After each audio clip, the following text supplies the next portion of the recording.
अस्सलामुअलैकुम दोस्तों और साथियों, उम्मीद है आप लोग खैरियत से होंगे। ये बड़ी अहम वीडियो है क्योंकि इस वीडियो का ताल्लुक है बहुत सारे लोगों के उस रवैये से कि जिसकी वजह से वो बहुत ज़्यादा विटामिन डी की गोलियां खाते हैं।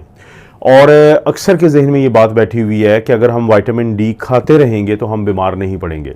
तो इसी सिलसिले में एक बहुत बड़ी एक तहकीक हुई है और जो ऑनलाइन तो शाया हो गई है, लेकिन जो एक जैसम नामी एक मैगज़ीन है जिसको कहते हैं journal of clinical endocrinology and metabolism, तो अगस्त 2024 में जो उसका एडिशन आएगा तो उसके अंदर ये छप भी जाएगी।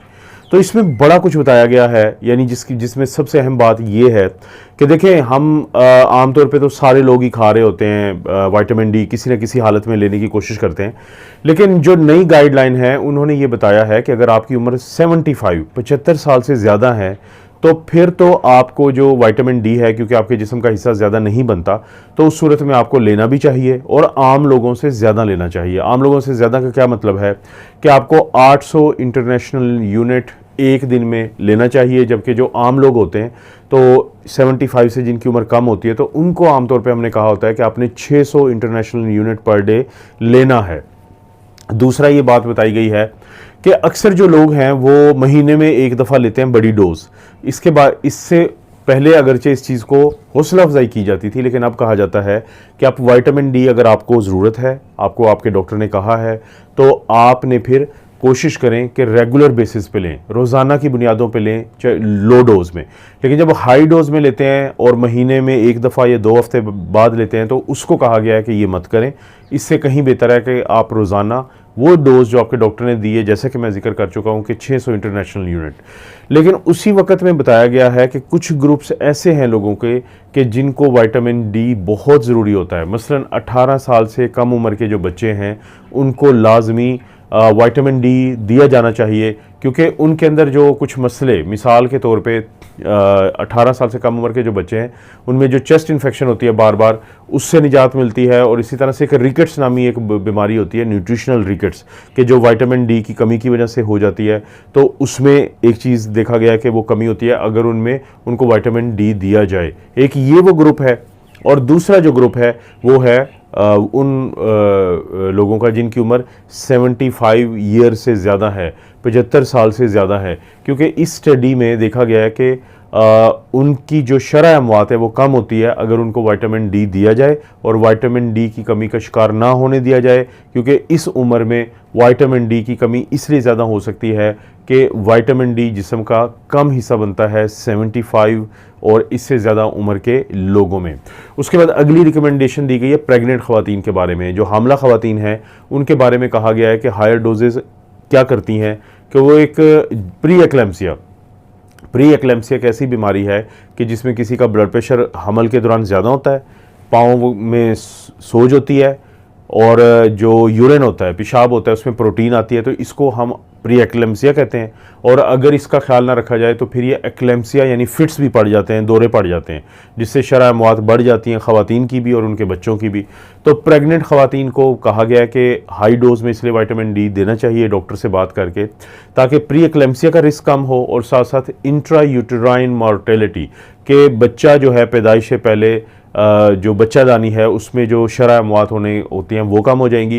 प्री टर्म बर्थ के वक्त से पहले जो बच्चे पैदा हो जाते हैं बाज़-औक़ात के 9 महीने की बजाय वो जल्दी पैदा हो जाते हैं, इसे प्री टर्म बर्थ कहते हैं, तो वो उसका रिस्क कम हो जाता है। और इसी तरह से नियोनेटल मॉर्टेलिटी का क्या मतलब है कि जो नौज़ायदा बच्चे होते हैं, जो बच्चे अभी पैदा हुए होते हैं, तो उनकी शरह अमवात भी उन ख़वातीन में कम देखी गई है कि जिनको दौरान हमल, प्रेगनेंसी के दौरान विटामिन डी दिया गया ज़्यादा डोज में। और ज़्यादा डोज से फिर मैं यही कहूँगा कि आपका डॉक्टर आपको असेस करके जो 600 इंटरनेशनल यूनिट की एक आम डोज है उससे थोड़ा सा ज़्यादा देगा। और इसके बाद फिर बारी आती है एक और कैटेगरी की कि वो लोग जिनको प्री डायबिटीज़ हो, प्री डायबिटीज़ के जो लोग हैं वो डायबिटीज़ में ना चले जाएं, तो इस रिस्क को भी कम करेगी विटामिन डी की सप्लीमेंटेशन। प्री डायबिटीज़ कौन सी होती है कि जिनके शुगर जो नाश्ते के बगैर चेक करें वो शुगर की कैटेगरी में तो ना आए, लेकिन 100 से ज़्यादा हो और 125 100 और 125 के दरमियान हो मिलीग्राम पर डेसीलीटर नाश्ते के बगैर, और खाने के 2 घंटे बाद 140 और 200 के दरमियान हो, और इसी तरह से HbA1c जो होता है वो उनका 5.7 से लेके 6.4% के दरमियान होता है। तो ये सारी कैटेगरीज प्री डायबिटीज़ की हैं। डर ये होता है कि कहीं ये डायबिटीज़ में ना चले जाएं, तो इस रिस्क को भी विटामिन डी की सप्लीमेंटेशन कम करती है। उसके बाद जो है ये बताया गया कि वो लोग जिनकी उम्र 50 साल या उससे ज़्यादा है और उनको कोई वजह है कि उनको विटामिन डी मिलनी चाहिए, तो उनके बारे में कहा गया कि वो डेली लें और कम डोज में लें, बजाय इसके कि वो बहुत ज़्यादा डोज में लें और महीने में 1 दफ़ा या 2 हफ्ते के बाद लें। तो इस चीज़ को कहा गया कि रोज़ाना लो डोज लेना ज़रूरी है। उसके बाद रूटीन टेस्टिंग पे इन्होंने बात की है कि देखें, पहले कहा जाता था कि आप विटामिन डी का पहले लेवल चेक करवाएं और फिर लें, लेकिन ये जो नई गाइडलाइंस आई हैं इन्होंने कहा है कि उसका फ़ायदा नहीं होता। तो बेहतर यही है कि अगर आप उस कैटेगरी में नहीं आते, यानी आपकी उम्र 1 साल से लेके 75 साल तक है, तो फिर 600 इंटरनेशनल यूनिट की ज़रूरत होती है आपको। 75 साल से ज़्यादा है तो 800 इंटरनेशनल यूनिट की ज़रूरत होती है। लेकिन अगर आप 18 साल से कम है तब ज़्यादा ज़रूरत है आपको लेने की। प्रेगनेंसी है तब ज़रूरत है। अगर आपको प्री डायबिटीज़ है तो तब ज़रूरत है। ये 75 से ज़्यादा है तब ज़रूरत है। लेकिन जो इसके अलावा लोग बार बार चेक करवाते हैं विटामिन डी का लेवल चेक करवाते हैं कि उनको वो लेना चाहिए, तो ये जो नई गाइडलाइंस हैं वो कहते हैं कि उसकी ज़रूरत नहीं है, उसका बहुत ज़्यादा फ़ायदा नहीं होता।